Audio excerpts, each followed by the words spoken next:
What is the first of the 10 Commandments? Might seem like an odd question, but it's not. Jews and Christians give different answers. The reason is that what we know as the 10 Commandments is, in the original Hebrew, the 10 statements. Since the Hebrew is the original, we begin with the first statement. I am the Lord your God, who took you out of the land of Egypt, out of the house of bondage. This statement is so important that none of the other commandments make sense without it. First, it asserts that God is giving these commandments, not Moses and not any other human being. Second, God is the one who delivered you from slavery. Again, no human being did this, not even Moses. Therefore, you have an obligation to me, God. What is that obligation? That you live by the following 9 commandments. This is the beginning of what is known as ethical monotheism. Ethical monotheism means that the one God, that's monotheism, is the source of ethics, of morality. Morality, an objective code of right and wrong, does not emanate from human opinion. It emanates from God and therefore transcends human opinion. The other meaning of ethical monotheism is that what God most wants from us is that we treat other human beings morally.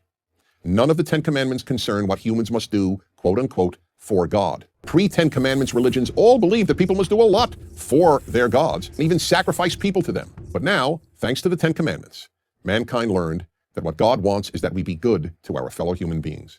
Even the commandments concerning not having false gods and not carrying God's name in vain are ultimately about morality. The thing we can do for God is to treat all his other children decently.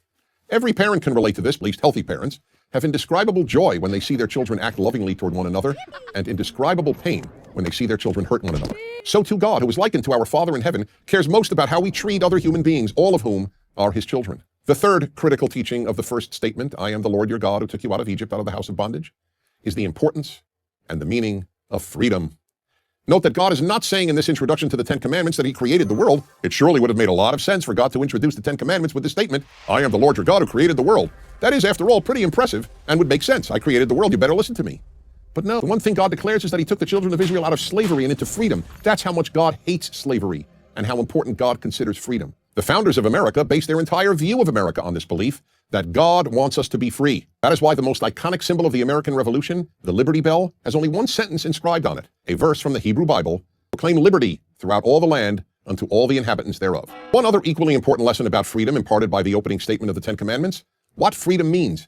The giver of the 10 Commandments is in effect saying, I took you out of slavery and into freedom, and these 10 Commandments are the way to make a free society. You cannot be a free people if you do whatever you want. Freedom comes from moral self-control. There is no other way to achieve it. Finally, by telling us that he liberated the Hebrew slaves, God made clear that he cares deeply about human beings. It is impressive to create the world, but what most matters is not only that there is a creator, but that the creator cares about his creation.